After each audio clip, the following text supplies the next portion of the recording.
Queridos irmãos e amigos da Igreja Batista em Vilas Boas, temos a alegria de mais uma vez cultuarmos juntos ao Senhor neste momento. E quero então começar este momento de culto ao Senhor com uma palavra de oração. Esse é um culto para a glória do nosso Deus, não é para nós, não é para exaltação humana, mas é para primeiramente glorificar o grande Deus que nos salvou. E também para edificar a igreja do Senhor, as ovelhas de Deus, que neste momento estão de certa forma separadas, não podemos reunir fisicamente, mas aqui estamos para prestar culto ao Senhor e para transmitir a palavra de Deus àqueles que assim quiserem. Vamos orar ao nosso Deus. Deus querido, Deus bendito, aqui estamos na Tua presença novamente e queremos nos colocar diante do grande Deus, o Deus soberano, o Deus criador de todas as coisas, o Deus que a tudo tem sustentado de acordo com a palavra do Seu poder, um Deus que tem a história nas Suas mãos, um Deus que conhece nosso viver, nosso passado, presente e futuro. A este grande Deus, exaltado, soberano, é quem adoramos neste momento. Senhor, é para Ti este culto, é para a Tua glória. E pedimos que o Senhor receba para o Teu trono de graça a nossa adoração e que também o Senhor venha falar com o Teu povo pela Tua palavra. Abençoa-nos. É a nossa oração em nome de Jesus. Amém. Lemos agora a palavra do Senhor no Salmo 70. Faremos a leitura desse trecho da palavra de Deus. É também uma oração ao Senhor, uma petição pelo auxílio divino. Farei então a leitura, Salmo 70. Esta é a palavra de Deus. Praza-te, ó Deus, em livrar-me. Dá-te pressa, ó Senhor, em socorrer-me. Sejam envergonhados e cobertos de vexame os que me demandam a vida. Tornem atrás e cubram-se de vergonha os que se comprazem no meu mal. Retrocedam por causa da sua ignomínia os que dizem, bem feito, bem feito. Folguem e em ti se rejubilem todos os que te buscam, e os que amam a tua salvação digam sempre, Deus seja magnificado. Eu sou pobre e necessitado. Ó Deus, apressa-te em valer-me, pois Tu és o meu amparo e o meu libertador. Senhor, não te detenhas. O salmista aqui então pede a Deus que venha ao seu socorro na luta que tem passado, meus queridos. E também iremos orar daqui a instantes pelas questões particulares nossa, pela igreja do Senhor. Mas queremos declarar já desde o início que a nossa confiança repousa tão somente no Senhor, no grande Deus, que é um Deus perfeito, bondoso, amoroso, santo e justo. Vamos exaltar a esse Deus agora com o hino e logo em seguida voltaremos para a nossa oração intercessória. Que o Senhor nos abençoe.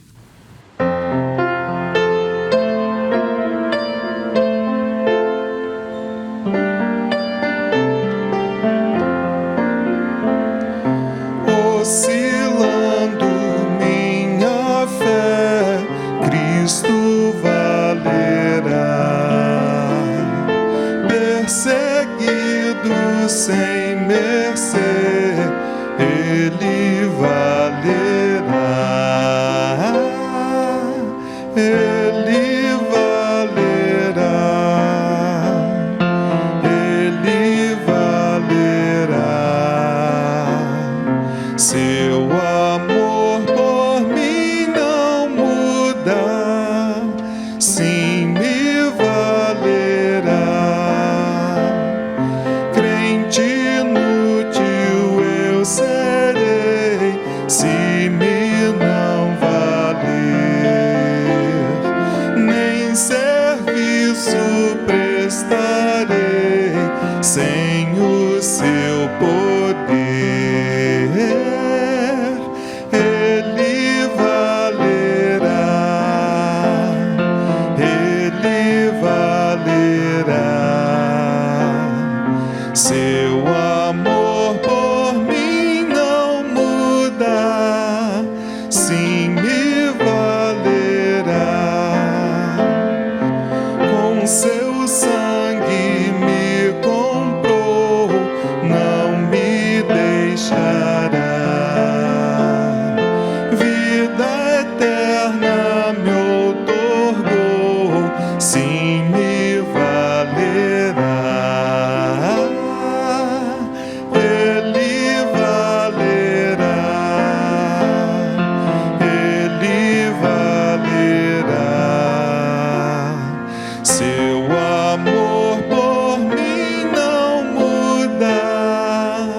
sim me valerá. Irmãos, façamos agora nossa oração intercessória, o momento que temos para colocar perante o altar de Deus aquilo que está passando em nossa vida, nossas dificuldades, nossas lutas, também a igreja como um todo. Oremos ao nosso Deus. Pai amado, aqui estamos mais uma vez na Tua presença, Pai, e queremos lançar sobre o Senhor toda a nossa ansiedade, porque o Senhor tem cuidado de nós. Reconhecemos isso, Pai. Tudo aquilo que somos e temos está patente aos Teus olhos. O Senhor nos conhece melhor do que ninguém. E, na verdade, o Senhor nos conhece melhor do que nós mesmos. Então, Pai, aqui está a petição de cada um de nós. Aqui está a nossa luta. E pedimos que a Tua misericórdia se achegue a cada um de nós agora em nome de Jesus. Senhor, abençoa os enfermos, abençoa aqueles que pedem por uma cura, aqueles que pedem pelo consolo, pelo tratamento. Tem misericórdia, Pai, dos Teus servos que têm passado dores. Pedimos por aqueles que têm passado lutas na área financeira. Estamos vivendo tempos difíceis mais uma vez. E pedimos que a Tua graça se achegue também a cada um de nós, dando emprego, dando a receita necessária. Resolva, Pai, aquela questão na justiça, que a justiça de fato seja feita em todas as questões. Pedimos ao Senhor pelos nossos governantes, pedimos por nossa cidade, pela situação que passamos hoje em nosso país com a doença. Senhor, abençoa-nos, tem misericórdia, dá soluções que de fato venham do Senhor. Também intercedemos ao Senhor pelas famílias da nossa igreja, pelos casamentos. Sustenta, Pai, a cada um. Relacionamento entre esposo e esposa, entre pais e filhos. Que neste momento toda a família esteja unida para buscar a Tua face.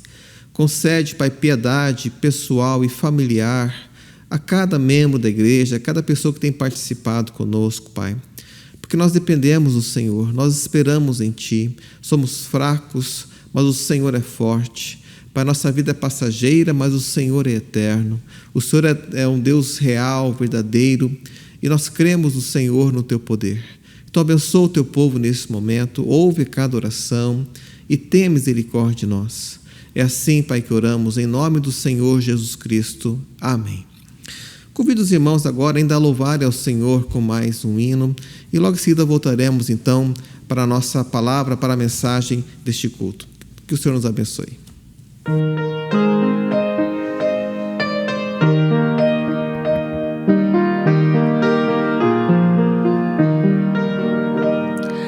Ouve-nos, pastor divino, nós que neste bom lugar, teu rebanho congregado, desejamos te adorar.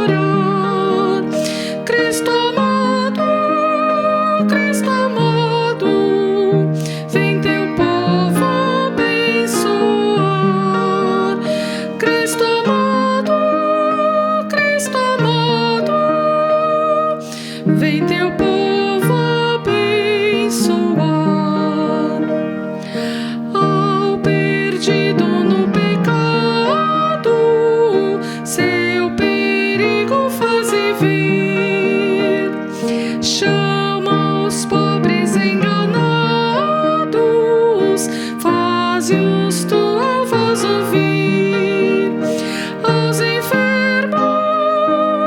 enfermos, mestre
Queridos irmãos, nesse momento nossa mensagem será baseado num texto que está em Isaías capítulo 23, apenas os versículos 8 e 9. Isaías capítulo 23, versículos 8 e 9.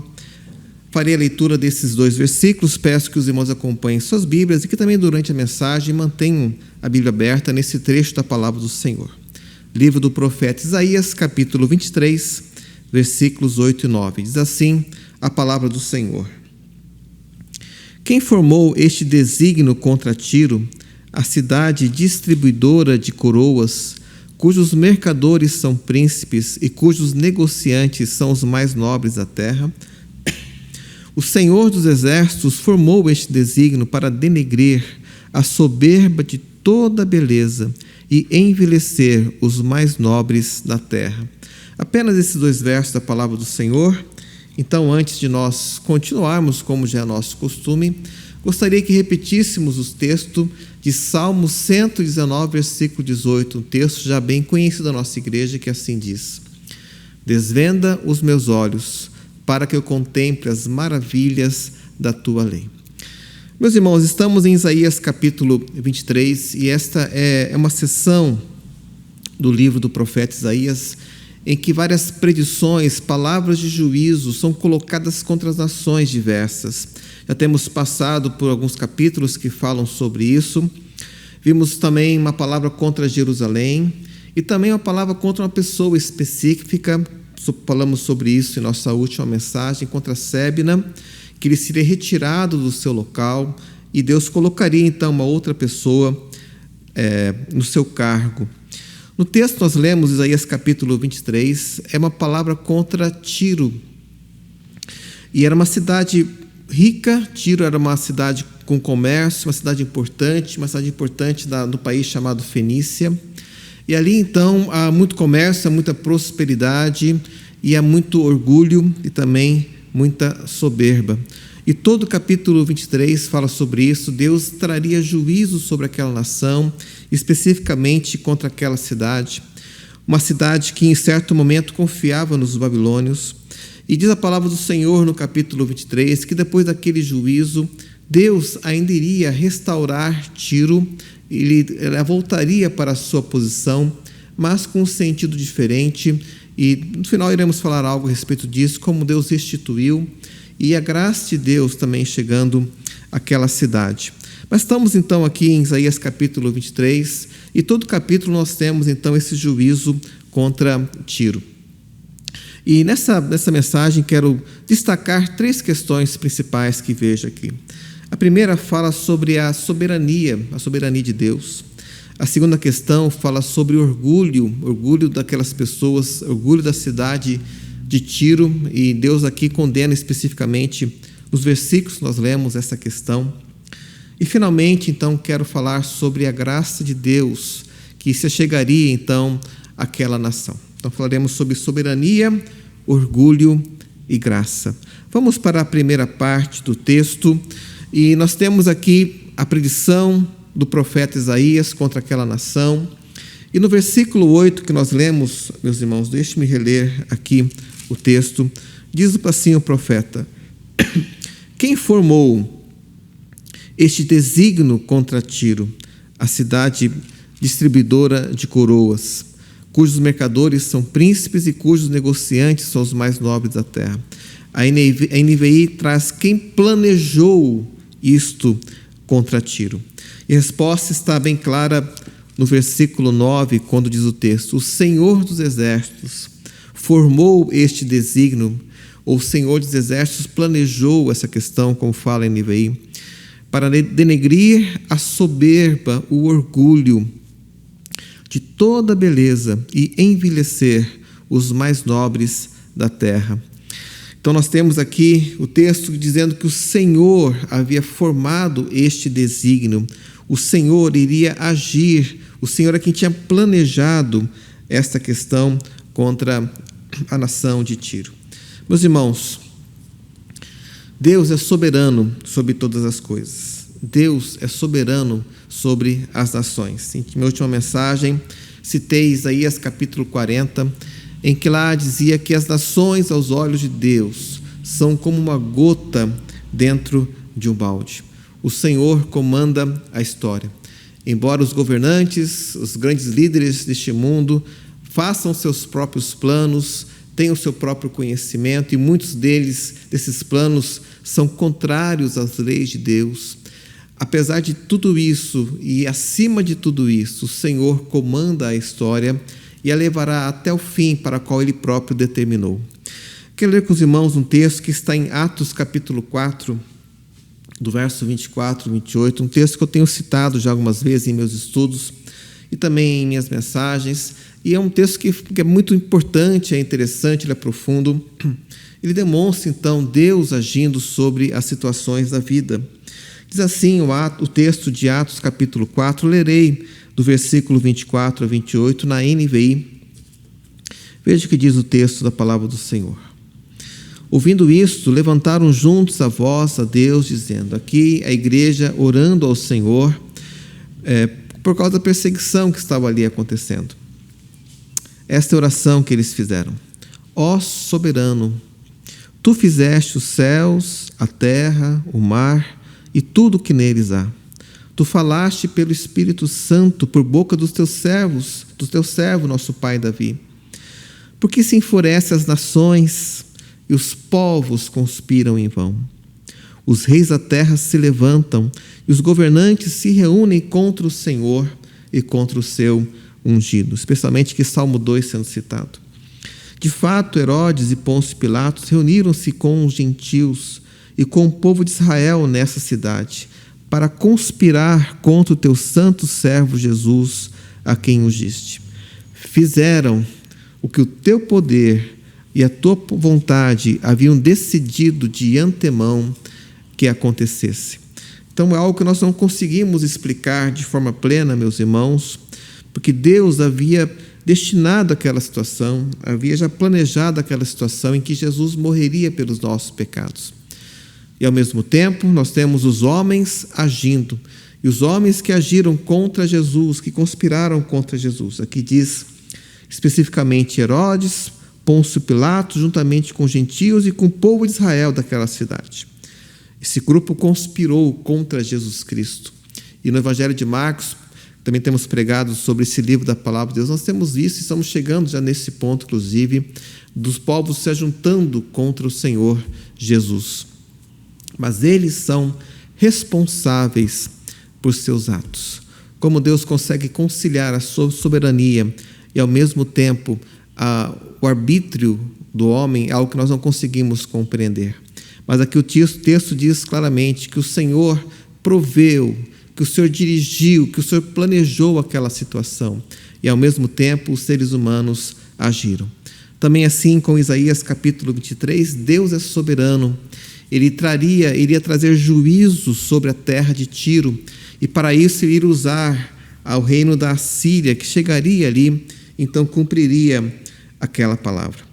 Algo sobre a soberania de Deus que é importante, meus irmãos. A sua soberania está de acordo com o seu caráter. E o caráter de Deus é totalmente santo, justo e bom. Se Deus abate, rejeita ou reprova, é porque Ele é justo e Ele sabe o que faz. Se Deus exalta ou escolhe, é pela graça, para mostrar a sua própria bondade. Nós não entendemos completamente todos os atos de Deus, mas nós temos algo que nós precisamos reconhecer e entender. É que precisamos reconhecer a sua soberania sobre a nossa vida, sobre a humanidade, sobre a história, porque esse é o passo para conhecermos quem Deus é. Deus é soberano, Ele comanda as coisas conforme a sua vontade, e nós, seres humanos, não conseguimos compreender todas as questões envolvidas a respeito disso, mas nós simplesmente cremos. E a fé não precisa de provas. A fé simplesmente crê e aceita aquilo que Deus falou, a maneira pela qual Deus se revelou. A fé é a prova das coisas que não se veem. E cremos em um Deus que é completamente soberano, e ainda assim nós temos nossa liberdade e tomamos as nossas decisões. Mas o texto aqui ressalta que Deus planejou e Deus iria cumprir. Passemos para o segundo ponto. E o grande pecado citado nos versículos 8 e 9 aqui, por causa dos quais o juízo chegaria àquela nação, é o orgulho. Veja que fala o texto, Isaías 23, 9. O Senhor dos Exércitos formou este desígnio para denegrir a soberba, o orgulho de toda beleza e envelhecer os mais nobres da terra. Meus irmãos, Deus reprova o orgulho. Vou ler com os irmãos Provérbios capítulo 16, verso 18, que na NVI, apenas um texto bastante conhecido também da palavra do Senhor, que nos mostra claramente o que o orgulho acarreta. Diz assim, Provérbios 16, verso 18. O orgulho vem antes da destruição, o espírito altivo antes da queda. Ou em uma outra versão, o orgulho precede a ruína. Deus reprova o orgulho, e a palavra de Deus é muito clara em relação a isso, como Deus reprova, rejeita, Deus não aceita o orgulhoso, mas, por outro lado, Ele dá graça ao humilde. Lerei com os irmãos agora o texto do Novo Testamento, Pedro, usando um outro texto de provérbio, que também fala sobre orgulho. E veja como ele aplica isso ao seu contexto. Veja como Pedro escreve aqui na sua primeira carta, capítulo 5. Lerei do versículo 5 a 7. Aqui nesse ponto da sua carta, Pedro está enfatizando a necessidade de submissão, de humildade dentro da igreja, especialmente nos relacionamentos. Então vejamos o que Pedro tem a dizer em sua primeira carta, capítulo 5, dos versos 5 a 7. Lerei na NVI. Da mesma forma, jovens, sujeitem-se aos mais velhos. Sejam todos humildes, uns para com os outros, porque Deus se opõe aos orgulhosos, mas concede graça aos humildes. Aqui Pedro está citando um outro texto de Provérbios. Portanto, humilhem-se debaixo da poderosa mão de Deus, para que Ele os exalte no tempo devido. Lancem sobre Ele toda a sua ansiedade, porque Ele tem cuidado de vocês. Deus se opõe aos orgulhosos, mas Deus concede graça aos humildes. É por causa dessa promessa, dessa palavra que temos, a palavra de Deus, que Pedro então exorta seus leitores a serem humildes em seus relacionamentos próprios, os mais jovens com os mais idosos e também, de maneira geral, um para com o outro. Essa é uma palavra para a igreja, nós vamos praticar a humildade. Mas no texto de Isaías, pelo que temos pregado sobre esse texto neste momento, Deus ele condena a soberba, o orgulho. E por que eles tinham essa soberba? Porque tinham prosperidade. Era uma nação rica, uma cidade movida pelo comércio, uma cidade para onde muitos fluíam para fazer seus negócios. E pela sua prosperidade, pela sua beleza, havia o orgulho. Esse orgulho era refletido em pecados diversos daquela situação. E quando Deus, meus irmãos, reprova o orgulho, isso não significa que seja um Deus mesquinho, que seja algum Deus que queira atenção no sentido de carência. Lembro-me certa vez ter lido uma tira de quadrinhos e que era uma tira muito contra Deus. O objetivo do autor ali era de fato ofender Deus. E até me arrependo de ter lido aquilo lá, porque não são coisas que edificam. Mas quero usar apenas como ilustração neste momento. Ali está Deus representado por uma pessoa, e chega alguém e fala: olha, Deus, eu tenho lido e pesquisado sobre várias religiões e nunca encontrei um Deus que seja tão carente de atenção como o Senhor. E porque ele diz, porque estava ali então falando sobre aquela situação em que Deus mandou Abraão sacrificar seu próprio filho por amor a ele, como um tipo de prova de fidelidade ou amor a Deus. Isso obviamente é blasfêmia, mas estou usando isso para dizer que Deus não é mesquinho. Deus não precisa de nós. Deus não precisa de nós. Somos nós que precisamos de Deus. Em Deus não há nenhum tipo de falta. Ele é perfeito. A Trindade é uma união perfeita. É uma unidade perfeita, desculpe. Não é união porque não é um conjunto, é uma unidade perfeita. 3 em 1. E não há falta nenhuma, uma unidade perfeita de amor, de santidade, é autoexistente. e Ele criou o universo como gesto de amor, para a sua glória, sim, mas para que houvesse vida e vida em abundância, e todos os seres pudessem conhecer esse Deus tremendo e glorioso que é o nosso Deus. Precisamos crescer no conhecimento de quem Deus é. E, meus irmãos, para nós nos aproximarmos de Deus, é necessário humildade, porque Deus rejeita o soberbo. Diz Hebreus capítulo 11 que é necessário fé para nos aproximarmos de Deus, porque aquele que se aproxima de Deus tem que crer primeiramente que Ele existe, e segundo, que Ele é recompensador ou galardoador daqueles que o buscam, daqueles que o procuram.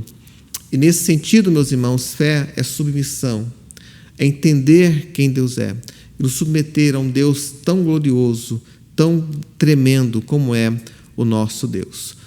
O orgulhoso não pode se aproximar de Deus, porque o orgulho é uma independência em relação a Deus. É dizer, eu não preciso de Deus, eu sigo os meus próprios caminhos, eu sigo a minha própria vida. Então, o orgulhoso não pode se aproximar do Senhor. Ele precisa dobrar seus joelhos perante o grande Deus, reconhecer a sua incapacidade, reconhecer quem Ele próprio é, para então reconhecer quão grande, quão tremendo é o nosso Deus. Se nós olharmos ali para a palavra do Senhor e quando olhamos para o surgimento de Satanás, há o texto lá de Ezequiel que diz que surgiu a arrogância no coração de Lúcifer, que queria ser maior do que Deus. Então Deus o derrubou do seu próprio local. E se olharmos para Gênesis também, há ali a promessa de Satanás para Adão e Eva, dizendo que se eles comessem do fruto, teriam conhecimento igual ao de Deus. O orgulho, a arrogância. Quando nos aproximamos de Deus, precisamos ser humildes. E fé é submissão a um Deus que é totalmente poderoso. Continuemos nossa palavra, meus queridos, e quero ir para a terceira parte da mensagem e quero mostrar a graça de Deus aqui em relação a Tiro. O texto que lemos fala da soberania de Deus, porque foi Ele quem planejou aquela questão. Fala do pecado do povo de Tiro, que é aqui representado pelo orgulho, mas também quero falar sobre a graça. E a graça nós temos, de uma certa forma, no final do capítulo 23, mas especialmente um texto que está no Novo Testamento que fala sobre Tiro. No final do capítulo 23, diz o verso 17, findos os 70 anos, o Senhor atentará para Tiro. Versículo 15, primeiramente, naquele dia, Tiro será posta em esquecimento por 70 anos, segundo os dias de o rei, mas no fim dos 70 anos dar-se-á com Tiro o que consta na canção da meretriz. Então, Tiro seria envelhecido, seria desprezada, a cidade de Tiro seria desprezada por 70 anos. E note, meus queridos, como Deus, ao falar do futuro, ele fala coisas absolutamente certas. Ele chega a marcar datas. E assim Deus o faz porque Ele é Deus. E quando Deus fala, e quando Ele cumpre a sua palavra, está mostrando quem é Deus. As profecias demonstram que Deus, de fato, é maravilhoso, é de fato Deus. É por isso que é necessário ter muito cuidado com falsas palavras e falsas profecias que têm rondado o nosso tempo de hoje. Porque essas palavras, essas profecias, na verdade, vão contra a pessoa de Deus, porque são palavras muito genéricas ou palavras que não se cumprem e trazem, então, vergonha ao Evangelho. Quando Deus fala, Deus cumpre. Nós temos que entender essa questão. Então, verso 17, finalmente, fim dos 70 anos, o Senhor atentará para Tiro, e ele tornará o salário da sua impureza e se prostituirá com todos os reinos da terra. E o ganho e o salário da sua impureza serão dedicados ao Senhor. Então Deus está dizendo que Tiro iria retornar. Isso é um tipo de graça de Deus. Mas o ganho que eles teriam no seu comércio, no seu orgulho, seriam destinados para uma outra questão. Mas quero enfatizar aqui que Deus está dizendo que Tiro, apesar de ser humilhado por 70 anos, aquela cidade iria ter a sua grandeza, ou pelo menos parte dela, novamente. Mas, meus irmãos, a graça de Deus é maior do que isso. E quero citar um texto do Novo Testamento em que vemos Deus agindo em uma mulher que está naquela região de Tiro. Esse é um texto também conhecido. Vamos para Marcos, capítulo 7. Lerei os versículos 24 a 30. Um texto que fala de uma mulher que tinha ali uma filha que estava numa situação muito difícil. Veja Marcos 7, 24 a 30.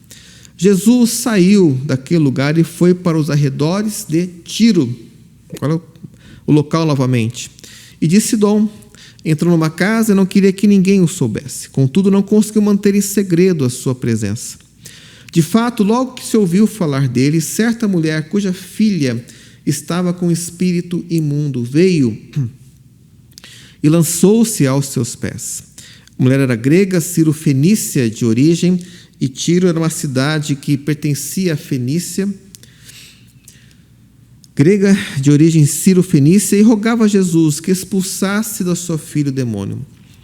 E conhecemos o texto, a palavra de Jesus, primeiramente, é uma palavra estranha aos nossos olhos. Ele disse: deixe que primeiro os filhos comam até se fartar, pois não é correto tirar o pão dos filhos e lançá-lo aos cachorrinhos. E ela respondeu: sim, Senhor, mas até os cachorrinhos debaixo da mesa comem das migalhas das crianças. Então ele lhe disse: por causa dessa resposta, você pode ir. O demônio já saiu da sua filha. Ela foi para casa e encontrou sua filha deitada na cama, e o demônio já a deixara.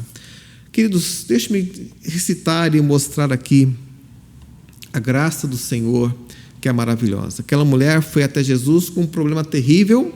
A sua filha estava endemoniada, e quero ressaltar novamente que ela estava em Ciro, uma mulher de origem grego, Ciro-fenícia, e faça a ponte com aquele texto de Isaías, então, em que Tiro foi amaldiçoado. Mas aqui temos a mulher clamando ao Senhor, e a palavra de Jesus, primeiramente, não a palavra de Deus agora, a graça de Deus é somente para os judeus. Então ela dá essa palavra para Jesus Cristo, então Deus concede graça àquela vida. Quero dizer para os irmãos que, embora o povo judeu fosse o povo escolhido de Deus, Deus está salvando pessoas de todos os lugares da terra. E a graça de Deus que chegou àquela mulher que era de Tiro, que era de origem fenícia, nos mostra que a graça de Deus também chega a nós. Que embora Deus tenha amaldiçoado a cidade de Tiro, Isaías capítulo 23, nós temos essa palavra colocada ali. A graça é maior do que o juízo. Nós temos em Tiago uma palavra muito linda, em que Tiago exorta os seus leitores a cumprirem a lei do Senhor, a se voltarem para Deus, dizendo que, olha, haverá um dia de juízo sobre toda a humanidade, e o juízo será duro, porque nossos atos serão expostos perante Deus, Ele de fato irá nos julgar. Mas Tiago diz uma palavra maravilhosa ali, ele diz: a misericórdia triunfa sobre o juízo. É nesse sentido que quero colocar aqui esse texto de Tiro, porque Tiro, de fato, pelos seus próprios pecados, recebeu o juízo de Deus. Mas essa mulher que morava em Tiro, que tinha uma origem fenícia, ela recebeu a graça de Deus, e ela clamou, ela buscou a Deus ali aquela graça. E, meus irmãos, todo aquele que invocar o nome do Senhor será salvo. Essa é a graça de Deus sobre nós hoje. Existe o juízo de Deus que chegará, porque nossos pecados assim merecem, mas aqueles que estão em Cristo Jesus serão aceitos por Deus e receberão do Senhor a vida eterna. Tiro nos mostra o juízo de Deus, correto, justo, perfeito, porque nossos pecados de fato merecem. Mas a ideia de Tiro também nos leva para a graça de Deus em Cristo Jesus. E para encerrar, meus irmãos, deixe-me dizer que Deus não varre pecados para debaixo do tapete. Deus não faz isso. Deus concede perdão e salvação. Deus concede perdão de pecados por meio de uma única situação, por meio da morte de Cristo na cruz do Calvário. Ele, em seu grande amor, enviou Jesus Cristo para morrer por nós. Na cruz, Cristo levou sobre si os nossos pecados. E aqueles que creem em Jesus, aqueles que estão em Cristo, serão aceitos pelo nosso grande Deus. Essa é a nossa grande alegria, a nossa grande esperança, a bendita esperança que temos é quando Cristo retornar e essa salvação será completa em nossas vidas. E como sempre temos colocado em nossos cultos, mas eu preciso perguntar, apelar ao coração daqueles que ainda não creem, que nem estão ainda debaixo da graça de nosso Deus em Cristo Jesus. Olhe para a cidade de Tiro. Pelo seu pecado, aquela cidade foi derrubada. Mas em Cristo existe salvação, existe graça, existe o amor de Deus. E apelo ao seu coração nessa noite, que você possa encontrar Jesus Cristo como seu único Senhor e Salvador. Porque a graça de Deus está somente em Jesus, em mais nenhum outro local. Tenho aprendido na palavra de Deus, meus irmãos, que Deus ama o mundo sim, mas Deus ama o mundo em Cristo e tão somente em Cristo. Quem está em Cristo é aceito e recebido por Deus, mas quem não está em Cristo receberá tão somente o julgamento que lhe é devido. Vamos cantar um hino neste momento, depois retornaremos para a nossa oração final e que a palavra de Deus chegue a cada coração e que transforme vidas neste momento. Que o Senhor nos abençoe.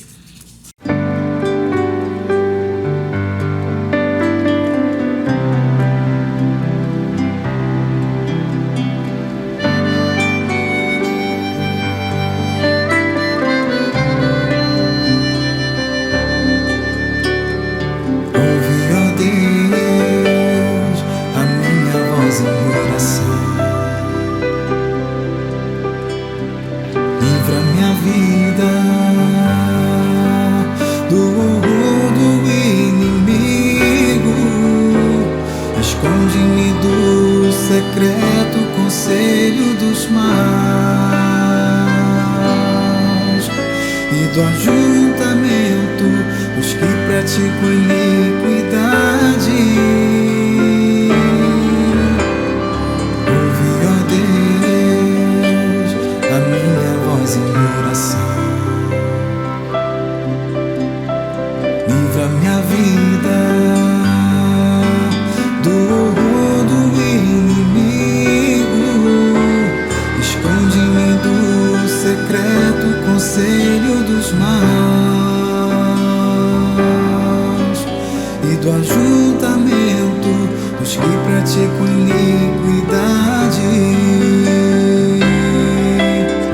O justo se alegrará no Senhor,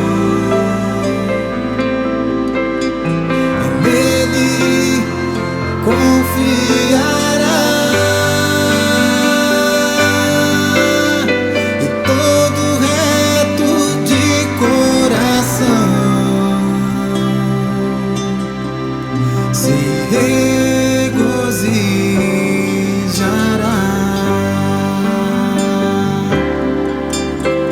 O justo se alegrará no Senhor,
conselho dos maus e do ajuntamento dos que praticam iniquidade. O justo se alegrará no Senhor, e nele confiará. Todo reto de coração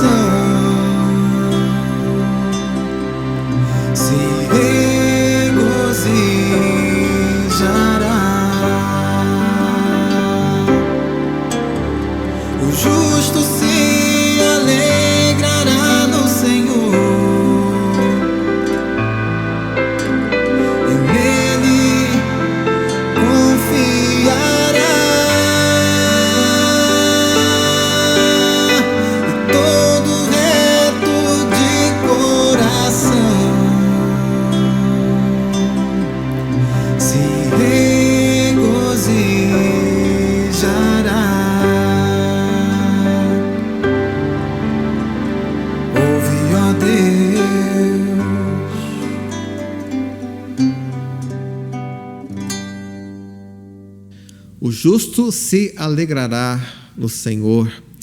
E preciso explicar essa palavra, porque na verdade é o justificado que se alegrará no Senhor. Aquele que recebeu a graça de Deus e foi declarado justo pelo próprio Senhor por causa dos méritos de Cristo Jesus. Esse recebeu a graça, esse passará a eternidade com o Senhor no céu. Que essa palavra chegue ao seu coração, meu querido amigo, e que transforme de fato vidas para a glória de Deus. Vamos orar agora, encerrando esse culto ao nosso Deus. Obrigado, Pai, pela Tua palavra, obrigado pela Tua graça maravilhosa e bendita, obrigado porque a misericórdia triunfará sobre o juízo. Cremos nisso, esperamos aquele grande dia. Pai, receba a nossa oração, que este culto possa ter agradado primeiramente ao Senhor, meu Pai, porque tudo que fazemos aqui é para a Tua glória e honra. E que o amor de Deus Pai, que a graça de Jesus e que a consolação do Espírito Santo estejam sobre cada um de nós. Amém. Que o Senhor nos abençoe, que a paz de Deus acompanhe. Fique com Deus.